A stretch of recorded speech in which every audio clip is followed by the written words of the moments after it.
systems go. Clear for liftoff.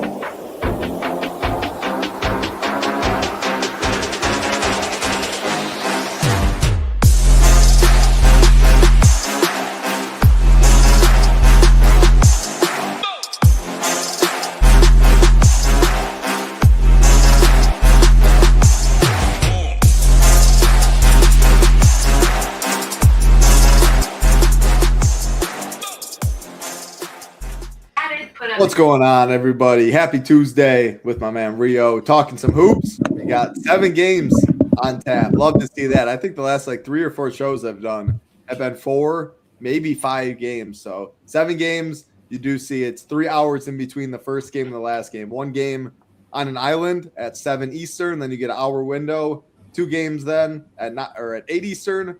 1 game at 9 Eastern. 3 games at 10 Eastern. So yeah, if you are playing, obviously make sure to be around for those lock times. Some injury news, but on a normal 7-game slate, I guess in January, I think it's pretty light. But we do have the Warriors, Jimmy Butler towards the ACL. Sad news there. They're on the slate, so I think they're going to get a little bit of ownership. But how are we doing today, Rio? Are you excited for the slate? Any thoughts about it? Yeah, very excited for the slate. I had to pull some strings at DraftKings and make sure that they got some of these bigger slates going. But yeah, I'm excited because I like these full day of slates or full day of games versus those smaller slates that cut off after 1 hour. I think there's a little bit more edge when it comes to late swapping when you have all the later games on the slate as well. So I'm excited about that. But yeah, a lot of pretty fun basketball games yesterday. Good weekend of football. Watched a little bit of the national championship game. Shout out to Indiana. That was a fun one. But yeah, I'm excited to talk through this with you. And yeah, what are your thoughts on these big slates like this? Yeah, I like it. We were talking a little pre-show. At the end of the day, we're going to be playing NBA regardless if all of the games lock within an hour, if they go all night. I think the more games there are, the more edge there is on average, but I don't think there's really any arguing. The more late swap times there are, and the longer they go, the more edge there is that way. I mean, just for the simple fact of planning on certain slates, I don't know necessarily today's the slate we're talking, but when you have late Q tags, if there was just imagine Jokic and Murray and Gordon and stuff, and they were all in this late game, they're all questionable or something. You have 4 games that lock prior to that last lock time, and you might not get news until that. Do you want to build in sets and have half your teams planning these guys are out, or what do you want to do that way? There's just a lot more, I think, thought that has to go into it, and it's really hard for MME. It's a lot easier to dictate it doing single entry 3 max stuff, if then scenarios, but we're big MME stuff. There's a lot of skill involved and it's a little harder, but I like that nowadays. I mean, the easy, just cut and dry when everyone's on the same stuff. 3 game slate, no injury news. It's harder to get that big of an edge, in my opinion. Any thoughts on that? Yeah, I agree. I mean, I think that there is a little bit of that late swap stuff tonight because we did get a bunch of Golden State Warriors Q tags before hopping on here. I don't know if you were able to see that, but they're all pretty big ones too, and that would thin things out. I think that would definitely open up the best value plays on the slate. So I don't know if I necessarily would be building in sets personally, just because there's a ton of work that would go involved into doing that, but definitely going to be limiting how much I have early. Because I think that you could honestly make the case to fade the first 3 games. There might be some good value that opens up in the Philly stuff, depending on the Paul George news, and then Mark Williams as well for the Suns. But I don't think that there's going to be a ton of just great value early on. Then you also have the Jazz on the slate. They're capable of doing some weird stuff. So it'd be smart to, I think, backload a little bit tonight. Yeah, I will definitely admit I was eating my Chipotle on the way back from the gym. I missed that. So Draymond questionable, no Horford, Guy Santos questionable, Will Riker questionable, and they're obviously already without Jimmy from yesterday. So yeah, I take that back a little bit. I think you got Will Reichert and Will Richard mixed up. Will Reichert's the kicker. Will Reichert is the kicker. Still in football mode. Oh man, we got a show Friday, and then we got the Super Bowl. So I will admit, anytime football and MMA's back too. So I've already started diving into the slate plan and stuff. So I will admit, basketball, not the back burner. I play it every day, but the in-depth knowledge. I mean, Rio levels and levels and levels above me. So I'll just drive the ship and host it, and then kind of just add in more game theory stuff like that. I mean, I know hoops and players, but by no means have I been watching nearly as much as I have in the past. Life hits you, man. Life hits you fast.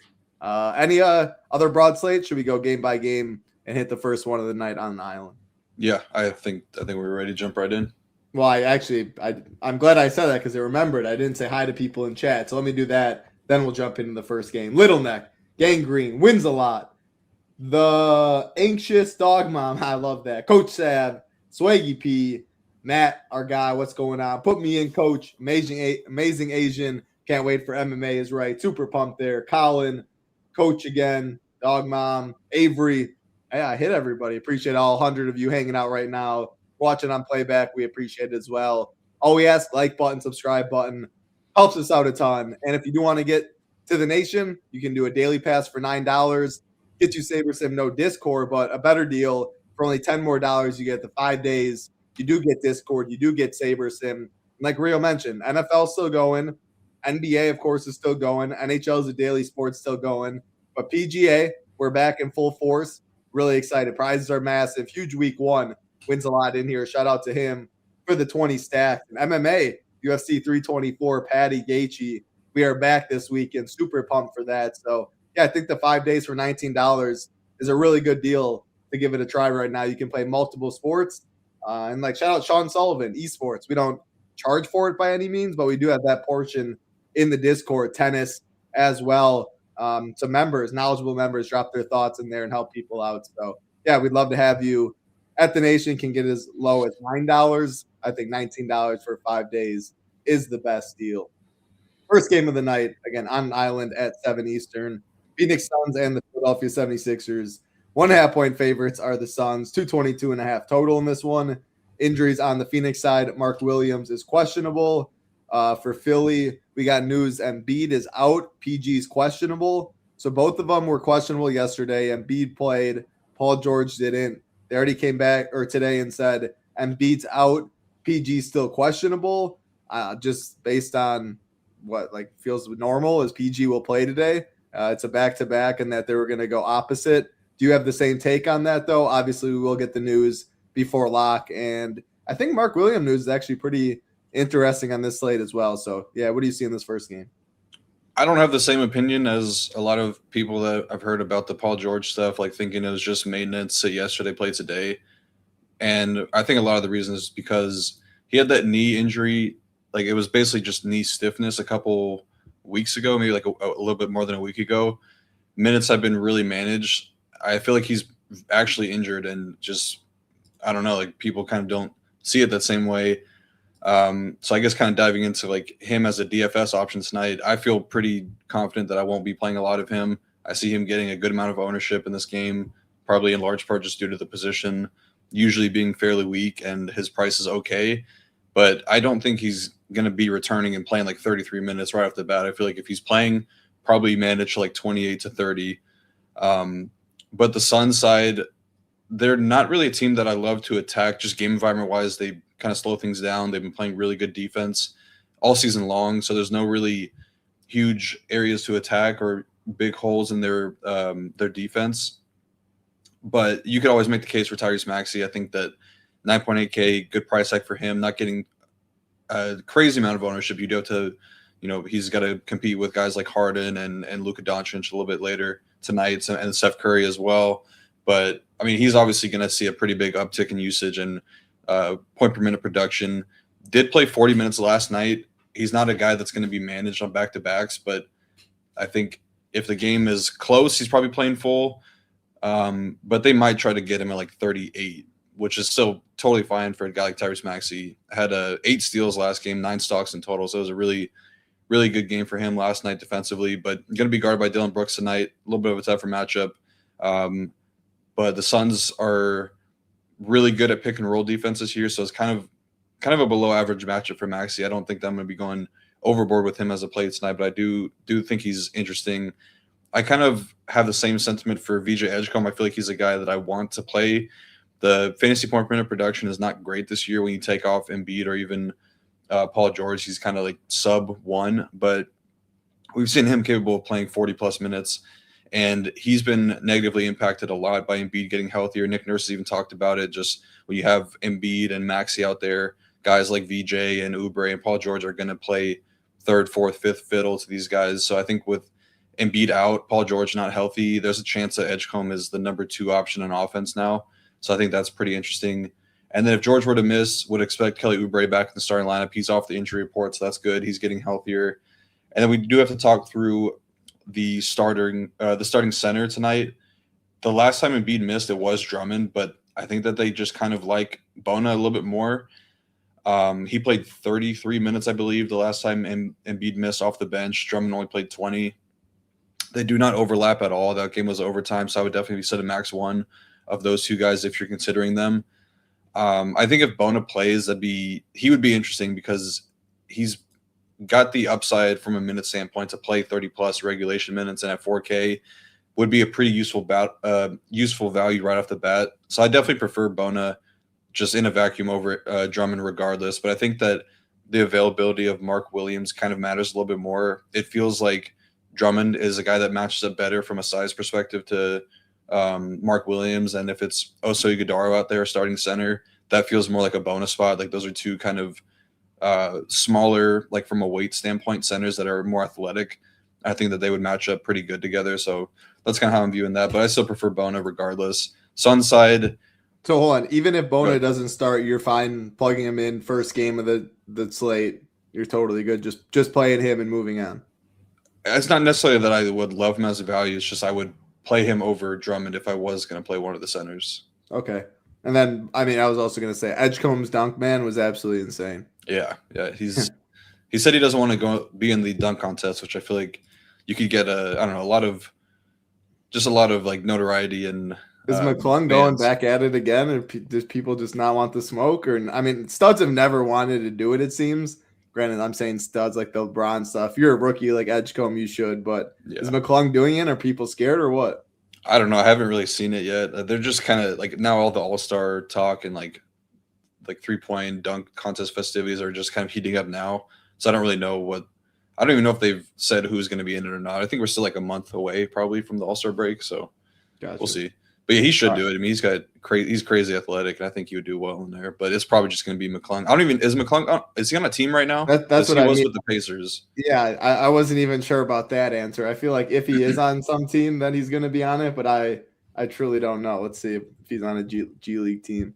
Mac McClung team, the Windy City Bulls, Chicago Bulls. All right, okay. So yeah, that'd be cool. Then you could bring out some props, Michael Jordan jersey, try to do a little free throw line dunk or something. Yeah. But yeah, we'll see. I don't know. It obviously doesn't really matter that much. I don't think that people. I also saw you brought up Michael Jordan, the Grayson Allen like layup. Did you see that? That people like, it was like very similar to MJ's like iconic layup. Like you're on the other side of the rim and like you double pump pretty much, and people just like this. Someone just quoted like, "This is what the old heads be talking about MJ and all this stuff." And Grayson did something so similar. Yeah. But hey, I got nothing against them. I didn't watch them and all that, so don't be yelling at me, guys. But it was really funny to see that tweet. Going over to the Sun side, I don't even think that the Mark Williams news does enough for me to want to get to these guys. Like Ighodaro is going to project pretty well. Just because he's really cheap and probably playing, 25, 26 minutes, which is good for 3.3K. But another guy that is just a very low per minute producer. It is a good matchup, but I think it's a little bit honestly worse that Embiid is not in there, at least from like a defensive standpoint for Philly. I think they're all around just a better defense when Embiid is off the court. I don't really have the numbers to back that up, but like Embiid doesn't really care much about defense these days. He's focused on giving all of his energy in offense. But the Sixers' rim defense has been pretty bad this year. But yeah, getting Jalen Green back just kind of muddies the water for the Suns. So I'm kind of max 1 Phoenix, and then just hope that none of these guys really beat me. It is kind of how I'm viewing it. Yeah, I don't think we really need to spend too much more time on this game. Again, it's on an island, and there is some important injury news, like this next game on the Chicago side. So probably max 1 in this game is how I'd see it. A lot of these later games are much better, and you have flexibility if injury news breaks a certain way. Some of the injury news on the Bulls side, they're 3.5-point favorites over the Clippers, 225.5 total, but Josh Giddey is questionable. Obviously, that's very important. Patrick Williams also questionable. On the Clippers side, no Kawhi. Cam Christie is questionable. No Kawhi means James Harden will be one of the most popular plays on the slate. Definitely the most popular spend, 9.9K, just point guard. I will say point guard is strong on this slate, though. So if you are making a case to try and fade a chalky Harden, even in a solid spot, I mean, yeah, point guard's loaded. There's some value down there. So, yeah, talk about this game. Then do you have any lean on Josh Giddey? And if he is out, what does that do to guys like Kobe White, Vooch, guys like that? Yeah, I mean, if he returns tonight, he'd be ahead of schedule. Pretty severe hamstring strain that he had, and this would be like a 2-week injury for him. It's more like a 3 to 4 week thing. So I would kind of think that he's probably on the more doubtful side of things. So I would expect the starting lineup that we've had before to remain the same. That would definitely improve the outlook of guys like Vooch, Kobe White. Finally got it going last game. Jalen Smith probably staying in the starting lineup, and then Trey Jones back out there. I don't really think that would do enough for me to want to get to the Chicago side. I just think that these prices are all pretty appropriate. I kind of have interest in Jalen Smith just because he's playing so well, and he's very surprising as an NBA player because he plays. It seems like he's just playing like a winning type of basketball, which is funny to think. Like he's kind of just always viewed as like a backup center, but he's been playing really well for Chicago this season. I mean, DFS wise, he's always been a point per minute guy. Like anytime he's got any bit of role where the minutes felt secure and there's injuries in front of him, we've played him for a long time. Yeah, he has always been fun. Now he's actually just playing like a meaningful brand of basketball. So it's good to see. But yeah, I don't think that the Chicago side much really stands out there. I think that these teams are like, I don't know, Chicago or the Clippers are good enough defensively to kind of slow this game down and make it not super great that any Chicago guys really needed. The Clipper side is much more interesting though, because the Bulls have been kind of up and down all year long. They're 18th in defense over the last 2 weeks, 5th in offense. So they definitely could get some points up, but the Clippers 12th in defense, 8th in offense over the last 2 weeks. So definitely have a slight edge there. I would say, let me circle back to the Bulls real quick. I think the area that you would want to attack the Clippers with is with bigs. They're the 4th worst rebounding team in the league. Also been kind of trending down with their rim defense. Zubac has not been as good as he was last year. And then no Kawhi obviously makes it a lot softer of a matchup. Clippers are also bottom 6 in turnover percentage. So you could get a situation where a guy like Vooch picks up a couple steals, a couple offensive boards, easy putbacks, things like that. But again, nothing really stands out for Chicago. It's probably a max 1 on that side, maybe max 2 if Giddey is out. And then the Clippers side, it's pretty clear that you're gonna have a lot of interest in Kawhi or in James Harden right now. He's kind of gone back to like the old Harden in some ways. He has a 34% usage, 41% usage in his last 2 games. Massive 48% assist percentage, 21.5 drives per game, 10.2 minutes of touch time per game, which is first in the NBA over the last 2 games, and then 16 potential assists per game. So just a very, very strong role. Price is very good too. I think that's more of like an 11K, like a Luka type of role. So he's very, very strong. And I really have no holes poke in him. I think the matchup is fine too. Bulls are not great against guards. They're pretty good in pick and roll, but overall he's just doing a lot of everything. So he's kind of just a really good option tonight. I want to like Zubac. The upside has not really been there for him much at all this season, but it is good knowing that he's capable of playing heavy minutes again. Got up to 39 minutes in the overtime game against Toronto 2 games ago, 30 minutes last game. They're starting to overlap him and Brook Lopez a little bit as well. And I actually think that this would be a good spot to do that if Jalen Smith is in the starting lineup. So I think that would actually help Zubac get him some more true center minutes, even alongside a guy like Brook Lopez, who's not going to take away any rebounds from him, is a pretty good spot. So I like that. And then I think you have to have some interest in Jordan Miller. He's just playing so much right now and doing a lot of everything. He had a double-double 3 games ago against Washington, 34 minutes off the bench. Followed that up with 46 minutes in the Toronto game. So he's capable of playing a ton. And then just 28 minutes against Washington, but filling up the stat sheet a lot. Has 5 stocks last game, 4 the game before that. And like I said, the double-double in the game 3 games ago. I think you have to have some interest in a guy like that. So I like him. But yeah, I'm really just focusing in on Harden and then kind of a big teardrop down to Zubac and Miller. Is Cam Christie impactful for Jordan Miller? Is he going to get a decent bump in projection or some minutes if he's out?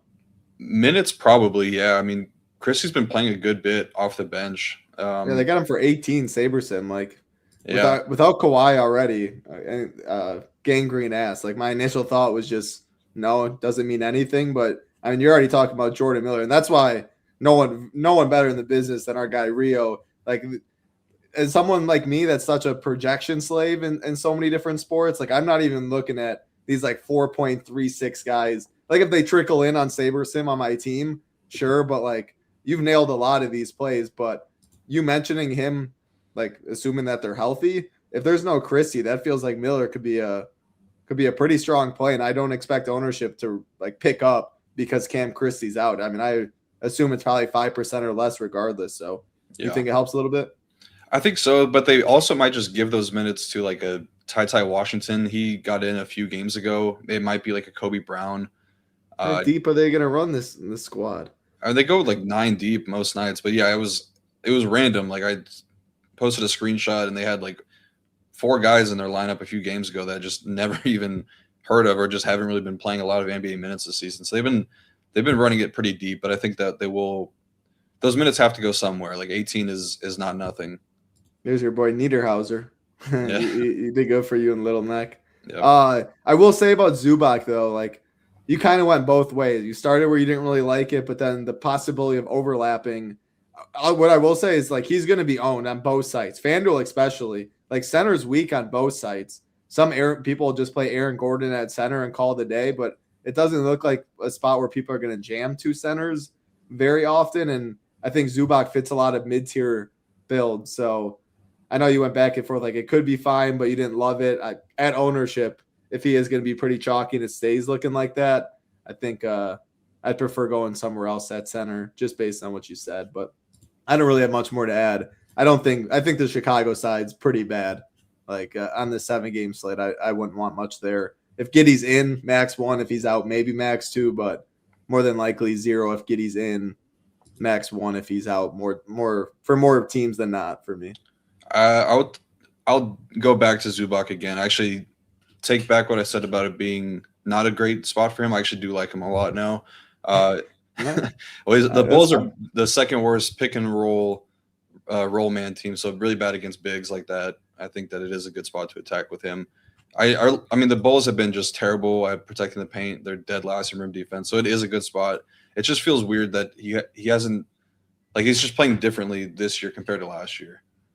Yeah, I just know he's going to be relatively chalky. Yeah. FanDuel, he'll probably be the most chalky center. DraftKings will be top 2, maybe 3, but ownership spreads out. I mean, chalk in NBA is usually chalk for a reason. So that's enough talking about Ivica Zubac. Next game on the slate, Houston Rockets and the San Antonio Spurs. Let me refresh the DraftKings Sportsbook. 4.5-point favorites are the Rockets, 221.5 total. No injuries on the Spurs side for Houston. No Steven Adams. Tari Eason is questionable. Looking at ownership, I mean, absolutely nothing outside of Dylan Harper getting a little bit. Wemby 10K. How many minutes are we getting from Wemby? Is it 28.5? I mean, the Wemby Ant game was insane. Like, Ant was just out of his freaking mind. And Wemby was answering a lot. So, yeah, 10K Wemby. Can you get him as a 3% own contrarian spend at center, or really nothing in this one? No, yeah, I definitely think you could. I don't really think anything about his matchup in particular stands out. It's just you're playing a guy that's just got elite fantasy numbers, so I think you could definitely get there to him. It seems like he's getting pretty close to being full. Like, they're probably gonna, in the next week or two, assuming that he stays healthy, take off whatever minutes limit that he's been on. But it's been pretty frustrating because you'll play him, and then, like, when he was at like 9.5K, you're playing him, and then he just picks up a mid-game injury and loses like a full rotation. Still, 2 minutes I think that into the game, yeah, 2 fouls, 2 hurts. Yeah, then you're just screwed. Yeah, he tried to take a charge from Giannis, which is you should not be doing that when you're as big and skinny as you are and as strong as he is. Also, I don't know if I call this a fade cut. I call it bald, but yeah, it's Easter. Yeah, I was gonna say they're 3-0 since he went bald. He's averaging like 32 points a game. So he's got some special powers there. But yeah, I think you definitely could. Like, it's just gonna be tough. It's not a matter of like whether or not he gets more minutes than usual. It's just if he produces when he's out there. I think it's worth taking a fly. I mean, 3%. Like, there's enough value. And again, you don't play Harden, but you're playing so much value point guard. You're just spending up at a position. Again, I don't think it's too great at center, like we talked about Zubac. So you're just flipping the build. Yeah. I think at ownership, it's something I would be interested in. Yeah, it just seems like he's kind of taking on more right now too. I was looking at the usage numbers. Obviously, he's a really high usage guy, but the last 2 games, 38 and 42% usage rate, kind of goes hand in hand with the huge uptick in field goal attempts too. So I think that he's, like you said, just worth taking a shot on for sure. I kind of think that Fox and Castle are as well. I think the best place to attack the Houston defense is with guards. Matchup wise, it slightly leans Fox. The pick and roll defense for Houston has been main issue there. I think that he's kind of more the pick and roll guy, whereas Castle is a guy that can fill up the stat sheet. So I definitely have interest in both of those guys, but it's going to be a max 1 on the Spurs tonight for me. I don't really even like Champagny getting a little bit of ownership, 5.4K. Just not really a great spot. Houston's a pretty good 3-point defense. So I don't really, and they're really good at rebounding, kind of the 2 things that you want to look at from a matchup perspective when you're considering Champagny. Houston side, I think it's kind of similar too. I think I'd be a max 1. I do prefer Sengun at 9.6K just because has more outs to get there. He's done pretty well so this will be the 8th time that Wemby and Sengun have faced off. He's top 50 DK points 3 of those games, and one of the games he had 45 points, 45 real points, 83 DK points. But then in the remaining 4 games, he was held below 40 DK points. The Spurs are playing really good on defense right now. I feel like he's probably a bad spend up, but still has the ceiling within the range of outcomes. There's probably going to be better options from a point per dollar standpoint than Sengun. I mean, him or Wemby. I would take Wemby. Yeah, and they're both super low owned. I struggle getting any of these Rockets, man. I mean, it looks pretty tough. I guess does Tari Eason Q-Tag do anything? Like just makes those Senguns, Durants like a little better. I mean, I don't think we're playing value on this team on this slate just with Tari Eason news. Yeah, I don't think it really changes much. You get him back in the starting lineup, take out Josh Okogie, but I don't think that it's going to change enough. This seems like one of the worst games on the slate. Like a great real life game, but for DFS wise, you mentioned Castle, Fox. I almost never play Fox anymore. Castle's a hooper. Wemby, that's all I got. No Dylan Harper. I don't know. Like he's fine, I guess, because he's cheap. But there's still enough cheap. I mean, you're comparing him to Moody, Clayton. Pop, I like those guys are way better in my opinion. Yeah. Yeah, I agree. Let's not waste any more time on that game. Let's go to the matchup that everyone loves to see. Rio's Utah Jazz on the calendar. 127 implied points for the Timberwolves in this one. 238.5 total. 13.5-point favorites are the T-Wolves. No injuries on the Minnesota side. For Utah, no Bryce Sensabaugh. Come on, are they tanking already? Is this a real illness? Him and Lauri Markkanen out with illness. No Kevin Love as well. Yeah, I mean, everyone loves playing the Jazz, but can the game stay close, I think is the question most of the time. Because if it can, yeah, Ant, Randall, I mean, McDaniels, Dante, you name it. But if it stays close, I assume it's probably a good bit because of Keontae or Nurkic. So do you have a thought of if you are playing a spend on Minnesota to play like a spend on them and get a mini stack to hope it stays close, or are you not thinking like that?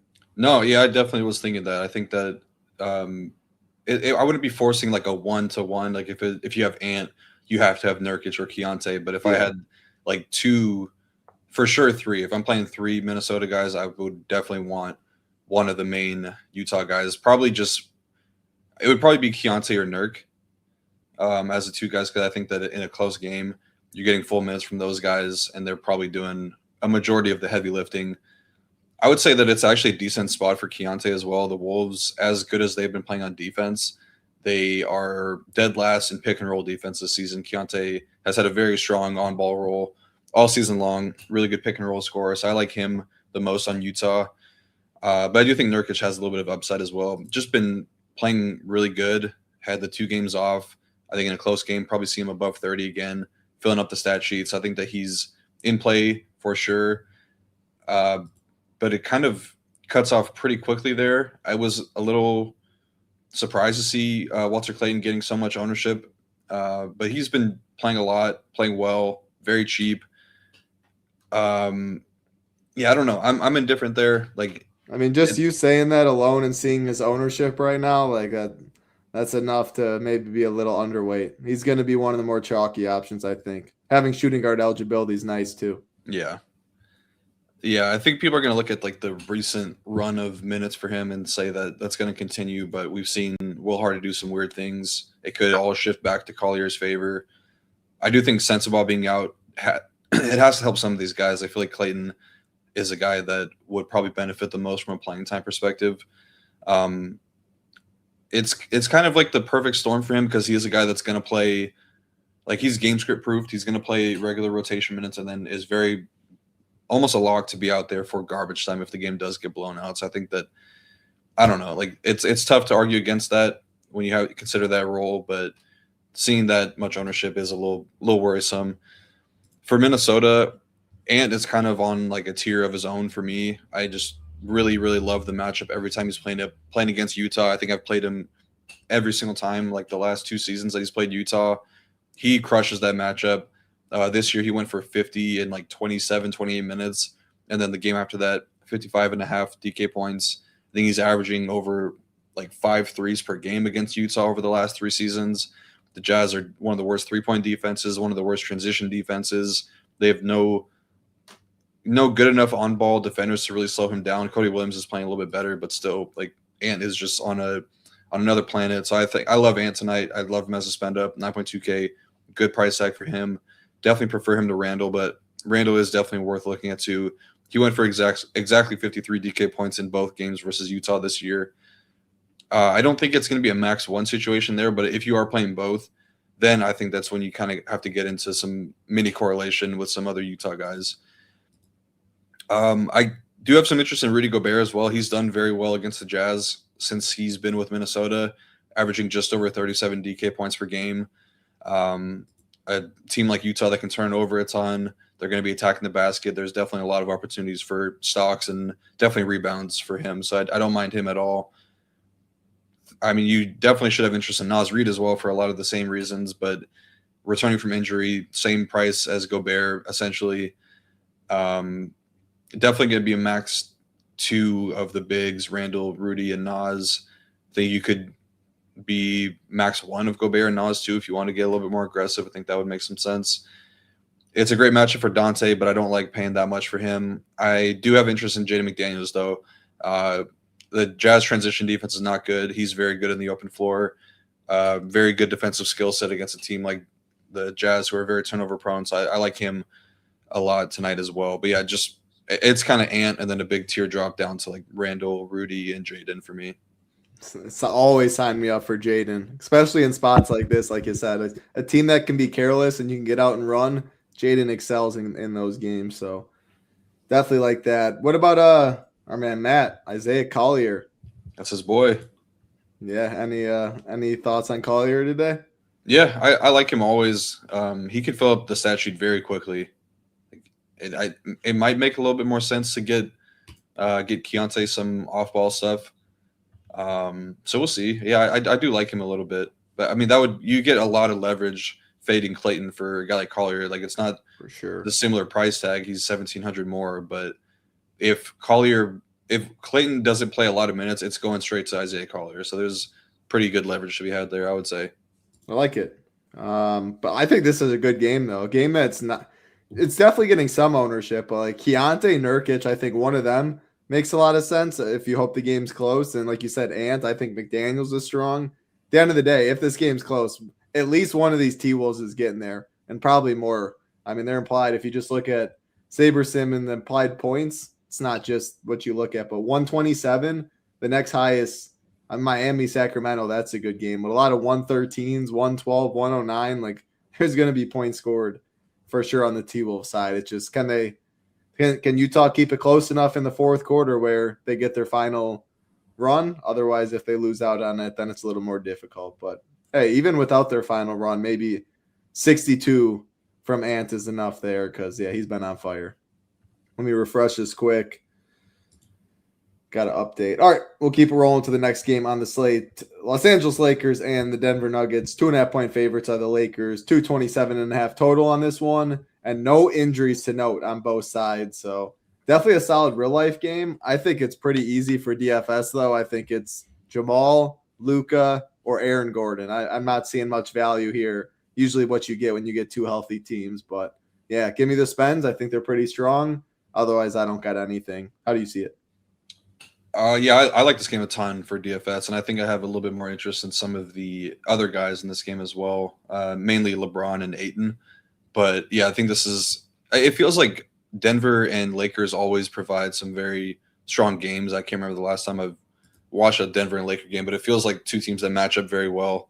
And this game, I feel like, is going to play pretty high scoring and fast paced.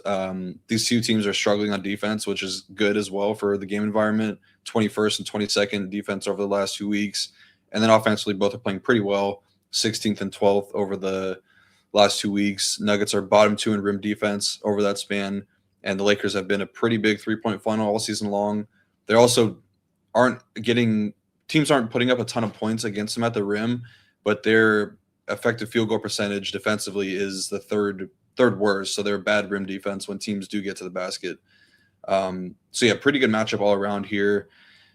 For Luka on the Lakers side, it feels like the massive games we saw from earlier this season have been a little bit fewer and far between. And he's not on the injury report, but he's dealing with a lot of injuries right now that they're just not listing. Like, he's very banged up. Feels like he's just playing so much and is just, I don't know, he's just run down. Might make sense why he hasn't outplayed him, but they're playing at a very similar level right now. In the month of January, LeBron is averaging 26.6 points per game, 7.6 rebounds, 7.6 assists per game. Luka is obviously better, more in like the 30-point range, but 51 DK points per game for LeBron in January, 57.2 for Luka. Now, Luka definitely has the much higher ceiling. Like, if somebody's going to get 70 to 80 between those two, it's definitely going to be Luka. But if Luka gets you 55 and LeBron gets you 50, that is a lot more valuable. And you're getting a little bit of an ownership discount on LeBron, I believe. Last time I checked, we got it showing just really low across the board. Okay. But I agree. I do think LeBron comes in lower on than Luka when it's all said and done. Yeah, so I'm kind of leaning LeBron. I think the matchup is a little better for him as well. I think what they would do defensively, the Nuggets, is put Peyton Watson on Luka, and then it gets a little difficult because I don't think you don't really have a true center on the roster on Denver. I don't think they're gonna all of a sudden bring Zeke Naji or De'Ron Holmes into the starting lineup because they've liked Jalen Pickett out there. But it gets a little difficult. Like, are you gonna put Aaron Gordon on LeBron, or is it gonna be like Spencer Jones and then Aaron Gordon on DeAndre Ayton? Either way, I kind of feel like LeBron is going to avoid the best defender on the Nuggets, which is Peyton Watson. So I like the matchup for him as well. Over the last 7 games, the Nuggets are bottom 2 in fantasy points allowed to power forward. So pretty good spot for LeBron. Definitely would set a max 1 of those guys. It's just too much salary to eat up. But I do like LeBron a little bit more than Luka tonight. And then I think Ayton is in a pretty good spot. Nuggets struggling to defend the paint right now. Getting an undersized center in Aaron Gordon. I think Aaron Gordon's a great defender, but he's not like a prototypical center type of defender. And Ayton he just gets a lot of easy looks. You're playing with LeBron and Luka, get the ball into deep into the paint. He shot perfect 10 for 10 last game, and then he's getting those rebounds as well. So I do like Ayton as a very, very low owned center option tonight. And then that's pretty much it. I think I'm not going to mess around with the rest of the Lakers stuff. The Nuggets, it feels like Jamal Murray is the best play there. He's been playing great without Jokic. Obviously, he's had a massive role, 50 DK points per game, 28.8 points, 4.4 rebounds, 8.5 assists per game, playing around 37 minutes. Going to see Marcus Smart defensively, but I think Marcus Smart's best defensive days are behind him, so I'm not really scared off by that matchup. Lakers are at a below average pick and roll defense this season. So I like the idea of like a Jamal Murray and LeBron James little bounce back, where Jamal and DeAndre Ayton makes a lot of sense too. And then for Aaron Gordon, I think that he's the next guy I'm looking to. He'll be getting a good amount of ownership tonight for sure, like you mentioned up top. people might just play him at center, but he's been getting a lot more involved offensively as like a playmaker. He has dual eligibility, power forward eligibility is really good, uptick in assists and potential assists over the last 5 games or so, and being used a lot more as a primary ball handler. So there's a few different ways that he can get there if he's not scoring the ball well, still has the rebounds and assists to fall back on. So he's my second favorite option. And then I'm a little – I think that there are games where Peyton Watson can get it going. I'm not sure this is going to be the one where he's going to have so much defensive responsibility against Luka, which obviously brings a ton of foul risk. But the usage has been pretty solid for Peyton Watson over the last month or so. Obviously won Western Conference Player of the Week a few weeks ago, so he's been playing really well. But I do have a pretty strong preference to Jamal and Aaron Gordon tonight. And then Tim Hardaway Jr. is the last guy I'll mention. Really good matchup for him. Lakers are a below-average three-point defense. He's been shooting the ball lights out this season, so I like him a little bit. You didn't want to pay that Dante DiVincenzo price tag, and rightfully so. Peyton Watson, 7,600. Holy moly. I get it, though. Obviously, no Jokic. Usage has been way up. But, man, that is a big boy price tag.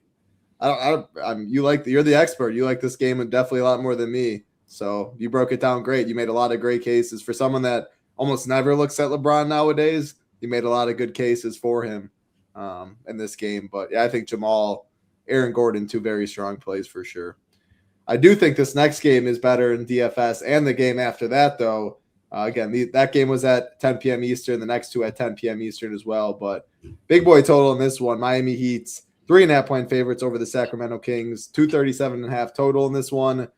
Tyler Hero is out again, and Sacramento has no injury news. So this is a back-to-back for the Heat, but they got blown out. No one played over 30 minutes yesterday. So, I mean, I'm going right back to these Heat and firing it up. Unfortunately, it won't be contrarian at all, but Wiggins, Bam, Jaquez, Norm, like all these prices look good. I skipped over Davion Mitchell, sure. Point guard is loaded on this slate, though. But, yeah, they're implied for a lot of points. No Tyler Hero, back-to-back. But, yeah, they had a plenty of rest after getting blown out. Sign me up. I'm more curious on your take on what about the Kings side. Definitely tougher to get to the Kings. You get Sabonis getting a little bit healthier each game that passes. And then you have a bunch of similar guys, Westbrook, DeMar, Levine, Schroeder, Malik Monk. Like, it's tough to make the case for them. I do think that this game environment as a whole looks really good. You have a really strong game total over under. Miami has been struggling on defense a lot lately. I mean, over the last 2 weeks, they ranked bottom 4. Their rim defense is like bottom 5 over that stretch, and then they're bottom 3 in three-point defense, which is pretty sticky. We talk about it a lot with the Heat. They're a team that tends to give up a lot more three-pointers, but with their rim defense also getting a lot worse, there's kind of a lot of ways that teams can get it up against them.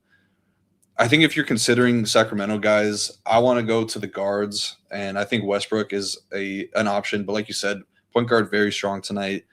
He's another guy that's not really getting those massive ceilings that we know he has within the range of outcomes, and definitely getting Sabonis back hurts him because Sabonis is such a good rebounder, and you're playing Russ for like the potential for a triple-double, which just seems like it probably is not happening now. But the Heat are bottom 2 season-long DVP-wise against point guard, so it is a good spot for Westbrook.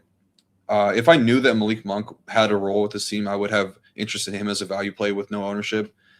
Played 26 minutes last game. It'd be a great matchup for the type of guy that Malik Monk is, that off-ball scoring guy, three-point funnel defense on the other end. You just don't know when the minutes are going to come or when he's going to be buried. I think if you're playing him and if you're not Xing out the rest of the Kings, it's a max 1 of Levine and Monk. Those guys aren't really overlapping much anymore. It would be a max 1 of Precious and Dylan Cardwell. They kind of view Cardwell as like a power forward now. And then obviously max 1, Reynaud and Sabonis.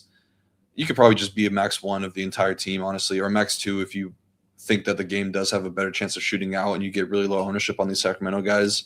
Then those are the rules I would consider. But I'm with you. I think going right back to the Heat makes a ton of sense. No Hero. Guys like Bam and Norm Powell are going to look pretty good. Bam broke his stretch of 3 strong games, was back to who he's been this whole season, 1 for 13 from the field last game. It should be a good bounce back spot. The Kings have struggled against big men all year long, and they are a bad rebounding team, but I think they will get a lot better with Sabonis getting healthier because he's an extremely good rebounder. So I'd not looking into that as the way to attack. It's just more so Bam has played a lot better as of late and just had one bad game against the Warriors. So I'm fine going back to him. Definitely fine going back to Norm. I think that he left a lot of meat on the bone last night. Was basically the lone bright spot on the Heat. 21 points, 30 minutes, really strong usage. So I'm totally fine going back to Norm. I'm a little bit more lukewarm on like the Wiggins, Jaime Jaquez, and Davion stuff tonight because they're getting ownership and bigger slate. They made a lot of sense last night where there's only a 4-game slate, 7-game slate. There's a lot more options. So I'm not in love with them by any means, but I do think that Jaime Jaquez has the best point per dollar ceiling at 5.5K. Should play 30 minutes off the bench. And I like him the most. Don't think that Khalil Ware being downgraded really means enough to consider. Like, it's probably going to be more Jovic in that backup center spot. But I would imagine they run back the same lineup from last night with Larson starting for Tyler Hero. Man, great breakdown. My question on the King side, or I guess it's not even a question, just what you were saying, how I took it. Like, if you're playing Malik Monk, I think you just save it for the night slate. I think there's too much downside. Even if he has 40 DK points, which would clearly be like, you might not see him anywhere on the winner. On a 7-game slate, like, you need to get more than just a 1%, a 0.5% guy right on your team. He's still going to be super low owned, like maybe 3% or whatever on the night slate. I think it's better suited for that.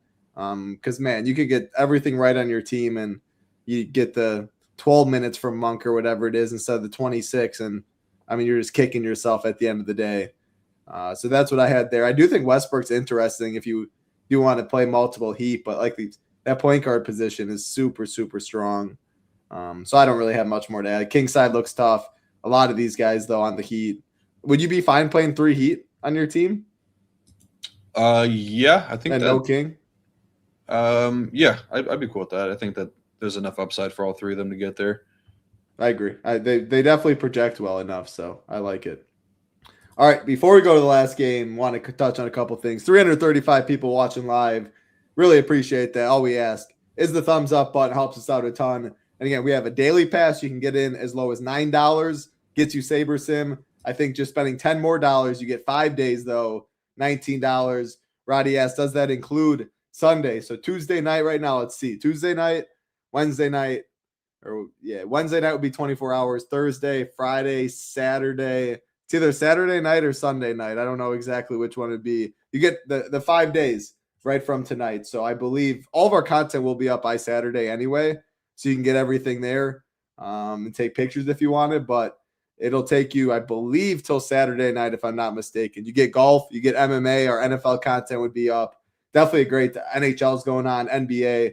I think it's a great time to use that $19 or 5 days for $19. You get Saber Sim, you get the Discord. We would definitely love to have you, but I do think $19 for 5 days is better to take advantage right now than the $9 for 1 day. Our man Matt likes Bam and Westy. All right, there you go. Fontecchio, any thoughts on him?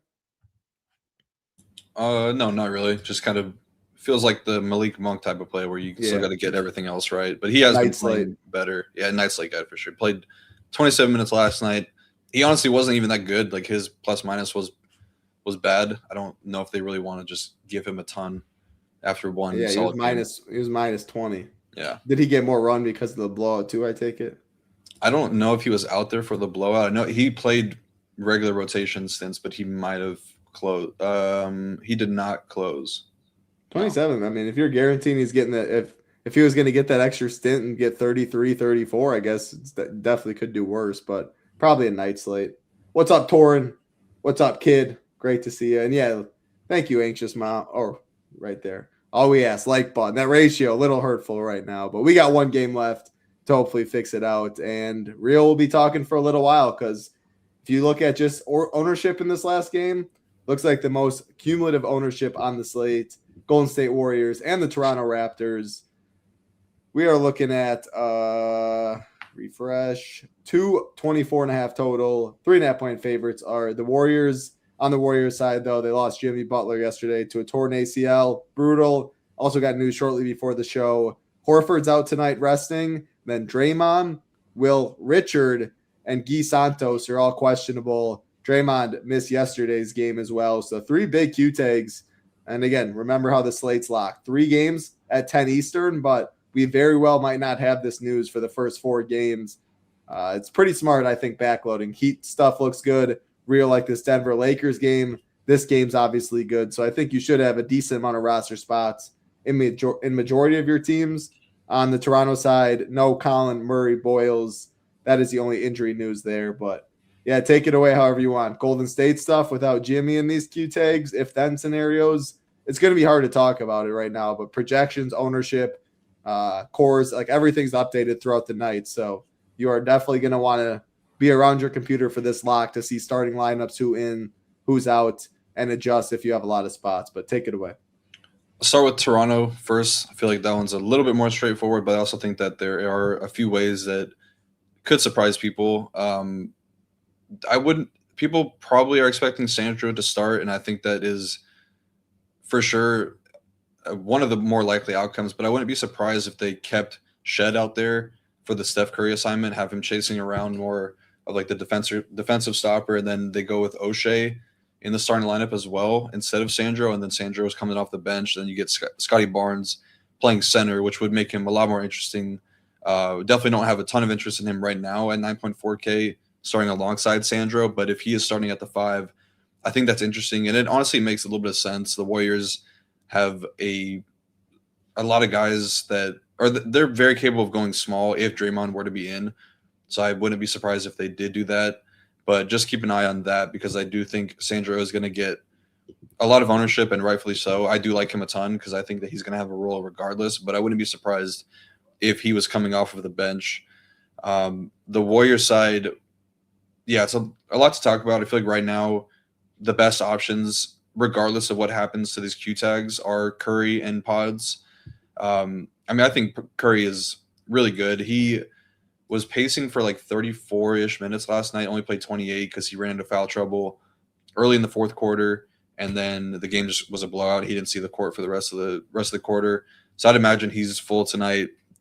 Only played 28 last night, so yeah, should be well rested for this one. And no Jimmy. He's the guy over the last 2 seasons that has been the one that improves the most. It leads a team with a 28.7% assist percentage over the last 2 seasons, averaging just under 1.4 fantasy points per minute. And we know that he's got a ton of upside. I think the price tag is really good too at 8.8K. So it just kind of adds to the list of very, very strong point guards. And then Pods too. It does get a little bit tougher when you have Pods just listed at point guard with the strength of the position, but you can play 3 pretty easily. But yeah, he's probably my favorite value play on the entire slate. He was 5K last night, all the way down to 4.3K now with Jimmy out. I think he makes the most sense as a guy that can add more of that secondary ball handling, either alongside Steph or in the second unit. So I think Pods is very, very strong tonight. Probably the guy that I'm starting with as my value play. And a lot of Warriors Jimmy got hurt in the last game of the night. The pricing was already out. So not only do all these the pricing is like Jimmy Butler's playing, which is why a lot of them are already getting ownership. And we have a lot of Q tags now that can even be out to make it even more appealing. So that's why these Warriors are getting ownership, and rightfully so. They're just mispriced for their role now. Yeah, for sure. So the Will Richard. Gotcha. That's obviously a big one. I feel like the way that they would replace him is probably Buddy Hield. You have to replace a guard with another guard. It feels like Buddy just slides in pretty easily there. I don't know if Buddy would be starting, but he would obviously be very, very interesting if he was starting, if Richard were to get ruled out. I think they view Richard more as like a defensive guy. He doesn't really do a ton on offense. He had, filled up the stat sheet last game, only had 5 points, but 7 assists, 2 steals, and a block. So maybe instead of Buddy, it's Gary Payton, but I'm kind of viewing D'Anthony Melton as the guy that's replacing the Jimmy Butler role in some ways. It was Gary Payton that was slotting in or checking in behind Jimmy Butler last night, but I think with Melton back, that's going to be more of his role. So I like Melton the most of these secondary guys outside of Moody. I feel like Moody is probably the safest behind Pods. Like him and Pods feel very, very safe at their respective price tags and just the roles they're going to have. But I like the lower ownership on Melton, and he really has the upside that can kill you for not playing him. So I'm going to definitely bump him up a bit. He's limited from a minute standpoint, but they might just have to play him 25 plus with Jimmy out. So I'm looking to him, but it gets really, really confusing. And then if Draymond Green, I think Draymond plays tonight, but you never know with Steve Kerr. He said he expected Draymond to play, but I don't think he even knows when he's right or wrong. Like, you just don't really know with Steve Kerr. So I wouldn't be surprised if he missed again. It's just going to be a situation you're going to have to account for it. Like, you're going to want to backload three to four players from this team or from this game alone, I would say. Yeah, that was going to be my follow-up to you. Like, just kind of recapping, it's the last game of the night, but looking at first games to the games that lock at 10 Eastern. Philly Suns, really not much interest, like 0, very likely. Clippers, Chicago, definitely a little Clippers interest, but I mean, I don't see more than like having 3 guys in this game, and 3 even feels hot, 2 or less. Spurs Houston game wasn't great. Did like this Minnesota Utah game, but even if you played like 1 from the Clippers, even 3 from this game, I mean, you still have 4 spots. If you go 2, like, you can have 5 spots. Like, these are clearly Lakers, Denver. Rio liked it a lot. Miami looks really strong, multiple guys in this game. So just naturally, you should have a decent amount of spots open. MME, it's hard to make like a strong rule. Obviously, I mean, that's like ownership's going to be there late. So if these guys nuke and stuff early, you can have ownership like discounts and stuff from them. But it's really hard to be making lineups and not having at least 3 guys in the 10 p.m. Eastern window. And even having 3, you're probably under the field and probably too light, in my opinion. Yeah, I agree there. It just feels like a slate where you probably are max 1 to max 2 of the first 3 games. And then you could start to make more of a decision when we get to Minnesota and Utah, like halfway through the night. Yeah, and again, we're just talking like we're not getting this injury news. If all this injury news comes out right here at 7 Eastern, forget it. Like, obviously random stuff can pop up, but for the most part, I'm not expecting to get this 8 p.m. or 10 p.m. Eastern news at 7 Eastern or close to that. Maybe we get it before Minnesota, Utah, and you almost skip these first 3 games. We get the news, and boom, you're playing pretty much a 4-game slate. You could argue like 4 of the best games to target anyway. So, yeah, for the first couple, not nearly as appealing. I think Harden, the Wembys, I think mainly Spence you're looking at. Any final thoughts from you? Coming up on an hour. Again, appreciate all 350 hanging out, watching live. If you're watching on playback, hope everyone having a good day. Yeah, I would just say with the Warriors stuff, I don't feel too confident outside of 2 guys I know for sure are going to play a lot of minutes, and that would be Curry and Pods, and then Moody is in there as well. But they have guys available tonight, like Kuminga can play, even Steve Kerr. Like, they obviously, reporters asked him last night if he was going to play Kuminga or if he thought about it. He said for sure, but you don't really, like, obviously don't trust him. But they have guys available, like Pat Spencer might get in there, Malevi Leons, LJ Cryer. These guys played last night. So they have bodies they could throw out there, and Kerr does weird shit all the time. I mean, saying that makes me like a little less inclined to try and guess the secondary pieces. The problem is we know Pods, we know Curry, we feel like we know Moody, and I don't know, Melton feels pretty safe in the sense of he's going to take on a pretty big load and a solid point per minute guy. So, yeah, the Draymond, the Richard, like those are pretty good or pretty important Q tags, though, for already how thin they are. And again, the big thing why Golden State's getting so much injury or so much ownership, no Jimmy Butler. That was the last game of the night yesterday. Pricing is already out. So, yeah, these guys are priced like Jimmy's in. Yep. You guys said point guard is strong, but with Gordon, Ayton, Smith, Reed, separate a few $100 is hard enough. Yeah, but like you're comparing like Nas Reed and Jalen Smith and Ayton, like all those guys compared to like, and granted they're higher priced, but like the Claytons, the Pods, like that's the really strong. James Harden only point guard, Steph only point guard. Like Jamal, those guys are projected. Yeah, there's Jamal. Yeah, 3 point guards will be the most popular route, and it's probably the best way to go on a lot of builds. I got nothing else, Rio. Hour talking 7-game slates. Phenomenal job, like always. You'll have your slate plan up, NBA slate plan. Rio does it Monday, Tuesday, Thursday, Friday. We have it all 7 days, though. Shout out to Matt.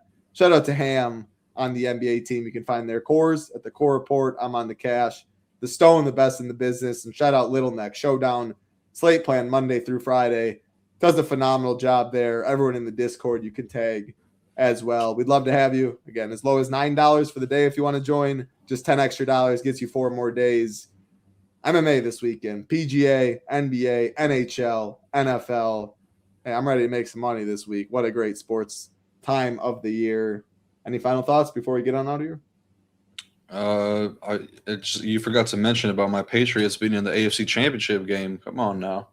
Yeah, they are, but now I really need Denver, and I feel a little unlucky. I got a couple good Survivor stuff, but I'm relying on Stidham, and that is not fun. How do you feel?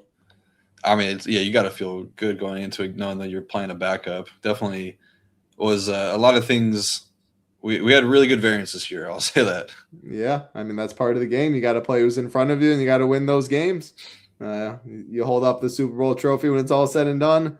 Yeah, maybe in 20 years, a couple people remember how soft that schedule might have been, but most people aren't talking about the schedule. They're just talking about the championship. Yep. With that being said, Rio, I am hoping that they fall a little short. Go Broncos this weekend for my pocket. That's all I got, though. That's all Rio has. Appreciate all you guys. Stroud, yeah. Man, that was really bad for CJ Stroud, that's for sure. Like on the way out, subscribe on the way out. We will see you in the Shipping Nation Discord. For Rio, I'm Titletown. Good luck. Be safe. Peace.